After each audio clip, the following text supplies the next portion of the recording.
Hello everyone, कैसे हैं आप सभी। एग्जाम में आप सभी का स्वागत है। मैं अवनीश और आज मैं आपके लिए इतनी लेट वीडियो क्यों बना रहा हूँ उसका एक कारण है। आपसे एक सीरियस बात करनी थी। रोज तो हम आपको पढ़ाते ही हैं, बट आज आपसे एक सीरियस बात करनी थी। उसके लिए मैं आपसे कुछ कहना चाहता हूँ।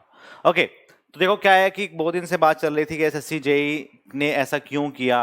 आपका जो एग्ज़ाम है वो एक साथ नहीं करा रहे हैं। Why they do the discrimination for the other candidates. Bihar जो स्टेट है उनके बच्चों को मेन स्पेशल एग्जाम क्यों कराया जा रहा है।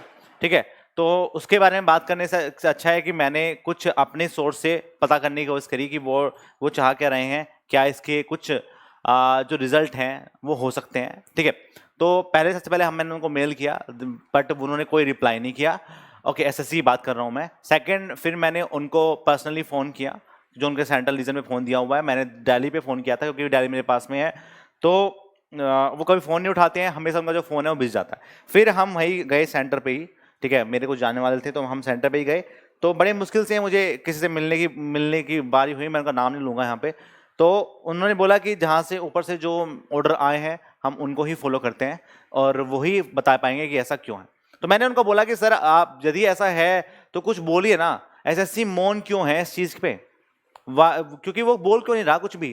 यदि आपको कुछ बात करनी है, यस नो बोलना है, कुछ बोलना है तो आप बोलिए ना कुछ। बस अब यदि आप चुप रह जाओगे तो हम क्या बोलेंगे उस चीज के लिए। दूसरी बात, फिर मैंने उनको बोला कि जो 2020 के एग्जाम का जो फॉर्म निकले हुए हैं उनमें बहुत सारी दिक्कतें हैं। बच्चों के जो कॉलेज के नेम हैं वो ही नहीं आ रहे हैं। बहुत सारे बच्चों के फोटो में दिक्कत हो गई है। बहुत सारे बच्चों के तो रोल नंबर तक नहीं है उनके पास। रजिस्ट्रेशन नंबर दिया हुआ है, रोल नंबर हर साल चेंज होते हैं। वो कैसे करेंगे, कैसे अपना फॉर्म भरें। आप कोई नोटिस तक नहीं बना रहे हैं कि यदि कोई दिक्कत हो गई तो बच्चों कोई टेंशन नहीं है, आपको अपडेट का के चांसेस दिए जाएंगे। ठीक है, कब दोगे चांसेस, जब आपका डेट निकल जाएगी। बच्चा फॉर्म ही नहीं भर पा रहा है, पूरा फॉर्म निकला जा रहा है उसका, उसे कॉलेज का नाम नहीं आ रहा है। बाद में आप बोलोगे कि आपने गलत गलत इंफॉर्मेशन दी है अपने बारे में और आपको रिजेक्ट करते जा रहा है। तो मतलब चाह क्या रहा है एसएससी, चाहता क्या है ये समझ नहीं आ रहा है। बच्चों के भविष्य के साथ ना खेलना क्या अच्छा है। ओके, मैं मान रहा हूं कि आपके इलेक्शन प्रायोरिटी है, प्रायोरिटी आपका वो है, पढ़ाई प्रायोरिटी नहीं है, बच्चों का भविष्य प्रायोरिटी नहीं है। बट फिर भी यार एक इंसानियत तो होती है ना। तो हमने उनके बात की तो हमें कोई भी रिजल्ट नहीं मिला है, शून्य रिजल्ट मिला है। कोई बात नहीं बताई उन्होंने, कोई सीधा जवाब नहीं दिया, गोलमोल गोलमोल गोलमोल होता रहा। तो फिर उसके बारे में हमने फिर एक ही हमें मिला, एक ही हमें रास्ता दिखाई दिया कि हम पीआईएल डालेंगे। हमने कुछ करकर डूमा कोर्ट पड़ता है हमारे पास में, तो वहाँ बात की पीआईएल डालने के लिए। तो हमने कुछ लॉयर से बात की इसके बारे में। तो लॉयर ने कहा कि हाँ चलो देखते हैं केस, इसके बारे में मैं बात करूंगा। बट मुझे कोई ठोस सबूत नहीं है इसके लिए कि यदि मैं इस चीज़ के लिए लड़ रहा हूं तो मैं क्यों लड़ रहा हूं यार। सबसे पहली बात यही आती है कि तुम्हारा क्या इसमें एडवांटेज है। क्या तुम एक कैंडिडेट हो? मैंने कहा नहीं है कैंडिडेट। क्या तुम किस बिहाव पे लड़ रहे हैं? अब वो बिहाव आप बताओगे ना उन्हें। वो बिहाव आप बताओगे कि ये जो सर खड़े हैं यहाँ पे, ये क्यों खड़े हैं, क्यों ये 12-12 घंटे पढ़ा रहे हैं हमें। ठीक है, क्यों हमारे लिए इतना कुछ कर रहे हैं, क्या इनका क्या छुपा हुआ है इस चीज में। तो वो चीजें आपको आगे आनी है यार, अपने लिए कुछ ना कुछ लड़ना पड़ेगा। मैं माना कि आपका एग्जाम है, आप you are not having a distractions, आप चाहते नहीं है कि कोई डिस्ट्रैक्शन हो। बट क्या है कि यार यदि आप गलत के साथ लड़ो, गलत के साथ खड़े होंगे ना, तो कभी ना कभी आपके साथ भी गलत होगा। और आप इससे डरोगे ना तो लोग आपको उतना डराएंगे। ये दुनिया ऐसी है, जितना आप डरोगे लोग उतना डराएंगे आपको, और बुरी तरह डराएंगे। यदि आप आगे सामने खड़े हो जाओगे आगे कि डरा मुझे, तो लोग आपसे बच के चलेंगे। तो ये बातें होती हैं। मैं ये नहीं बोल रहा हूँ पढ़ाई छोड़ दो, यदि मैं ये बोलता तो मैं वीडियो बनाता ही नहीं, मैं आपको पढ़ाता ही नहीं। कल 12 घंटे क्लास है आपकी। ठीक है, 12 घंटे क्लास में क्यों ले रहा हूँ यार, क्यों पढ़ा रहा हूँ, क्यों अपनी दही तोड़ रहा हूँ मैं इतनी। इसलिए क्योंकि मुझे पता है यार बच्चे का कहीं ना कहीं कुछ ना कुछ नुकसान नहीं होना चाहिए। यदि आप पूरे साल से तैयारी कर रहे हैं, वो बीच में कोविड आ गया, बहुत सारी दिक्कतें हो गई हैं घर में, फैमिली में, किसी की जॉब छूट गई हैं, तो वो चीज़ें नहीं होनी चाहिए। बट मैं उनसे यही बोलूँगा कि किसी भी स्टूडेंट के यदि पापा भाई बहन रिश्तेदार कोई हैं इन high court and supreme court Delhi, तो प्लीज़ कॉन्टैक्ट टू मी और बताइए मुझे कि मैं क्या कर सकता हूँ। क्योंकि मुझे इन्फॉर्मेशन है पीआईएल के बारे में, बट यदि मुझे एज अ सोर्स मैं क्यों खड़ा हूँ उस चीज़ के लिए, क्यों मैं पब्लिक इंटरेस्ट की बात कर रहा हूँ, तो वो मुझे क्लियर करना पड़ेगा। और वो क्लियरिटी आप दोगे ना कि भाई ये स्टूडेंट है, ये बात कर रहे हैं, इसके लिए हम काम करेंगे। ओके, देखो तो मैंने बात की कुछ लॉयर से, तो सब वही है, फंडा ही कुछ नहीं है उनका। उन्हें पता है कि इसमें कुछ होना नहीं है तो पैसे खा लेते हैं कुछ ना कुछ। तो वही है कि मुझे ऐसा लॉयर चाहिए या ऐसे लोग चाहिए जो चीज़ों को लड़ सकें। यदि उनका कोई भाई होगा तो वो चीज़ों को ढंग से करेंगे। ओके, नहीं तो क्या होगा, इंटरेस्ट में काम किया जाता है, प्रॉफिट एंड लॉस देखा जाता है इन सब बिजनेस में कि भाई क्या हो रहा है, कि नहीं होगा तो कोई बात नहीं, पैसे तो मिल ही जाएंगे। तो वो चीज़ें थी, बस लास्ट में PIL ही बचा हुआ है। और हमने हैशटैग चलाया है similar date for SSC JEE, करा भी है 2 पर, कोई फायदा नहीं है, उन पर जू तक नहीं रेंगता इस चीज़ का, ये क्या हो रहा है, कुछ नहीं बोलते यार वो इस चीज़ के लिए। तो यार गलत के साथ खड़े रहना बहुत गलत है यार। यदि आप चीज़ों के लिए नहीं बोलोगे, चुप रहोगे, तो आप भी हकदार हो उस चीज़ के। मैं ये नहीं बोल रहा हूँ कि एग्जाम नहीं देना, एग्जाम कराइए ना, सबका एक साथ कराइए। हम क्यों बोल रहे हैं ऐसा? बिहार वाले बच्चों का पेपर अभी करा दो, क्या टेंशन है, करा दो अभी।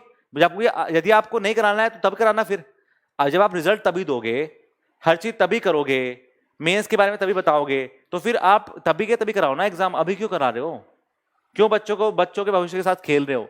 45 days are more than sufficient यार।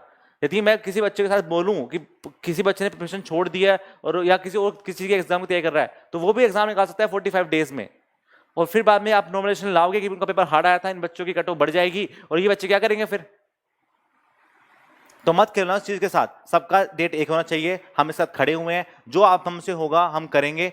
और यदि किसी का है कोई जानने वाला साइड, तो प्लीज कॉन्टैक्ट टू मी, और जो और भी हैं चैनल जो में बना रहे हैं, तो यदि साथ मिलकर काम करेंगे तो कुछ ना कुछ रिजल्ट मिल जाएगा। क्योंकि वो अलग भागेंगे, हम अलग भागेंगे, तो कोई रिजल्ट नहीं आने वाला, आपको पता है ये बातें, ठीक है। वो चीज अलग है कि हमारा किसी के साथ कंपटीशन है, वैसे हम कंपटीशन मानते नहीं किसी के साथ। क्योंकि देखो, हमारी कंपटीशन होता तो हम 24 घंटे इसी में नहीं लगे हुए हैं, हम अपने अपने फील्ड में हैं, डिपार्टमेंट में जॉब करते हैं, और फिर अपना जो टाइम बचता है उसमें हम आपको पढ़ाते हैं, ठीक है। तो कंपटीशन वो अलग चीज है, वो आप पॉजिटिव लो नेगेटिव लो, आपकी मर्जी है। आपको लगे वो खराब पढ़ाता है, वो अच्छा पढ़ाता है, वो आपकी मर्जी है। लेकिन यदि हम एज अ स्टूडेंट इंटरेस्ट के बारे में बात करें, तो सही गलत को छोड़ के, अपनी लड़ाई को छोड़ के, हमें बच्चों के साथ खड़ा रहना पड़ेगा। और मेरा ये इंटेंशन है, चाहे वो टीचर क्या कुछ भी बोल रहा हो, किसी के बारे में बोल रहा हो, मुझे उससे कोई घंटा फर्क नहीं पड़ता, क्योंकि किसी को फर्क पड़ेगा भी नहीं। सो जो करना है करेगा, ठीक है। तो यदि आपको कोई भी है ऐसा जो कि चाहता है कि साथ में काम करेंगे, साथ में लगेंगे, तो हम साथ हैं। आप जैसा बोलोगे वैसा वैसा होगा। यदि आपको इस बारे में ज्यादा जानकारी है कि कैसे ऐसा करना है, तो आप हमें बताना, ठीक है। तो आप कमेंट सेक्शन में बता देना कि कैसे कैसे करना है। और मैं स्टूडेंट से ये बोलूंगा कि जिनको लगता है कि वो कुछ नहीं कर सकते इस चीज में, है ना, बस वो एक बार हैशटैग चला सकते हैं थोड़ी कुछ के लिए, तो आप वही करिए। आप अपना 100% दीजिए ना, और अपनी पढ़ाई को कंटिन्यू रखिए, क्योंकि एग्जाम पास में आ रहा है। ऐसा ना हो कि आप इसमें लगे रहे, एग्जाम में पास में आ गया, फिर आप हमें दोष दोगे कि सर हम पढ़ाई नहीं कर पाए, माइंड आपका डिस्ट्रैक्शन हो गया। लेकिन जिसको लगता है कि हाँ मैं कुछ हेल्प कर सकता हूँ, सर के पास रहता हूँ, कुछ हो सकती है, कुछ इन्फॉर्मेशन मिल सकती है वहां से, तो आप कर सकते हैं, ठीक है। आप पढ़ाई करिए, हम 12-12 घंटे के 24-24 घंटे क्लास लगाएंगे आपकी, पर आप पढ़ाई करके करिए, जिनको हो सकता है वो करेंगे, और साथ में चीजों को लेके जाएंगे। क्योंकि यार जितना हम हार नहीं मानेंगे यार। हमें कभी जिंदगी में सिखाया, जब हम पे 10 बच्चे नहीं आते थे पढ़ने, तो हमने तभी हार नहीं मानी थी। लोग हंसते थे हमें देखे कि क्या पढ़ाएगा ये, खड़ा होने की तो अकल नहीं है इन्हें, बोलने की तो अकल नहीं है, सब खा जाता है, तेज बोलता है। पर फिर भी हम खड़े रहे ना, क्योंकि चीजों से लड़के ही आगे बढ़ पाता है आदमी लाइफ में। और यदि आप अभी भी लड़ नहीं पाए ना, तो आगे जाके जब आप जाओगे जॉब में, तब तो आपको और लड़ना पड़ेगा चीजों से। आपको हर कोई गलत साबित करने की कोशिश करेगा, फिर अब भी आपको लड़ना पड़ेगा। तो मेरी कुछ लिमिटेशन है, जितना मैं बोल सकता था मैंने बोला है, ठीक है। और आगे मैं नहीं बोल सकता कुछ ज्यादा ही, ठीक है, क्योंकि बोलने को तो बहुत कुछ है, मन में भरा हुआ है कुछ बहुत कुछ, क्योंकि ऐसे चाह क्या रहा है, समझ में कुछ नहीं आ रहा है। आप इतना डिस्क्रिमिनेशन कैसे कर सकते हैं यार, ठीक है। आप यदि आर्टिकल्स में पढ़ेंगे तो आपको दिख जाएगा सामने कि आप सबको सेम अपॉर्चुनिटी देंगे जॉब में, ये कहता है आपका नॉर्म्स, पर आप उस नॉर्म्स को ही खड़ा नहीं उतार रहे हैं, सब चीजें चेंज करते जा रहे हैं, ठीक है। बच्चों के साथ, भविष्य के साथ मत खेलो, और आगे यदि आप नहीं सुनोगे तो हम कोर्ट जाएंगे और PIL की बात करेंगे, ठीक है। PIL लगाएंगे और आपको सुननी पड़ेगी, चाहे कुछ भी हो जाए, आपको सुनना पड़ेगा। तो मिलते हैं फिर आपका नेक्स्ट क्लास में। यदि किसी का है तो आप बता देना मुझे कमेंट सेक्शन में। और मेरा ट्विटर हैंडल भी है अवनीश सर एग्जाम के नाम से, अवनीश शर्मा एग्जाम के नाम से मैं लिख देता हूं, अवनीश शर्मा एवर एग्जाम के नाम से। तो यदि कोई बात होगी तो आप मुझे बता देना, और बस आप टेंशन मत लो, जो भी होगा आपके इंटरेस्ट में होगा, आपके फायदे में होगा। आप पढ़ाई करके चिल मार के पढ़ाई करिए, जिनसे को लगता है कि हम बस कुछ नहीं कर सकते, आप पढ़ाई करिए अपनी, ठीक है। जो होगा हम करेंगे, और यदि आपको सपोर्ट की जरूरत पड़ेगी तो आप सपोर्ट को देना पड़ेगा, आपको सपोर्ट। ये ना हो कि फालतू की बकैती लगे पड़े हैं बस कि यार करा दो पेपर, करा दो पेपर। पेपर तो हो जाना है, हो जाएगा पेपर, टेंशन नहीं है। टेंशन तो कट ऑफ की है यार, टेंशन तो आगे की बात की, आगे क्या क्या करना चाह रहे हैं वो, ये है बात आगे। पेपर तो आप आज ले लो, कल ले लो, परसों ले लो, कभी ले लो, कोई टेंशन थोड़ी है। बच्चे तो पढ़ चुके हैं इतना सारा, रिवीजन भी कर चुके हैं कई बार, उसकी टेंशन नहीं है, टेंशन इस चीज की है। चलो फिर आपको, और दूसरी बात आपको बस एक खुशखबरी देता हूं मैं लास्ट में, ठीक है, कि जो 2020 का एग्जाम है ना, 2020 का जो एग्जाम है उसमें आपके सीपीडब्ल्यूडी में 277 वैकेंसीज हैं, ओनली सीपीडब्ल्यूडी में, ठीक है। तो वैकेंसी ठीक ठाक आने वाली है, ऐसा नहीं है कि आपके बहुत कम वैकेंसी आएगी। सीपीडब्ल्यूडी में 277 है, इस बार 287 थी, पर अब 277 होगी, जो 2020 में आपका एग्जाम होगा, ठीक है। तो ये हाँ 2020 का मतलब मैं ये कह रहा हूँ कि जो 2019 वाला है, ठीक है, 2020 में होने वाला है वो, तो 2019 का जो एग्जाम 2020 में अब होगा, अभी जो आपका होने वाला है उसमें आपके 277 वैकेंसी सीपीडब्ल्यूडी में आ रही है, आरटीआई से पता लग चुका है। तो ऑलमोस्ट आपकी जो वैकेंसीज है वो आपकी 1000 प्लस ही आने वाली हैं। तो आप ढंग से प्रिपरेशन करिए, और ये खुशखबरी है, बट अभी उसको ध्यान रखना है, क्योंकि वो आपका इस टाइम पीक पॉइंट पे है, और उस पर आप कुछ ना कुछ हो सकता है। नहीं तो आपके नॉर्दर्न रीजन के तो अभी क्या आ गया है, आपका फॉर्म एक्सेप्टेड आ गया है, कि फॉर्म का जो स्टेटस है वो कैसा आ रहा है उसके बारे में आ चुका है। तो जो हो सकता है इन्हीं 4-5 दिन में हो सकता है, वरना फिर कुछ नहीं होने वाला। फिर मान लो पीएल का जवाब आया भी बाद में, तो फिर क्या होगा, एग्जाम तो हो चुका होगा ना, ओके। फिर आप सफर करोगे, बाद में एग्जाम होगा, फिर आपको दुआ देना पड़ेगा, फिर आप सफर करोगे, तो हो सकता है उससे पहले आप अभी हो जाए, फिर ज्यादा दिक्कत नहीं होगी, ठीक है। चलो मिलते हैं फिर आपका नेक्स्ट क्लास में, तब तक के लिए बाय बाय, जय हिंद, जय भारत।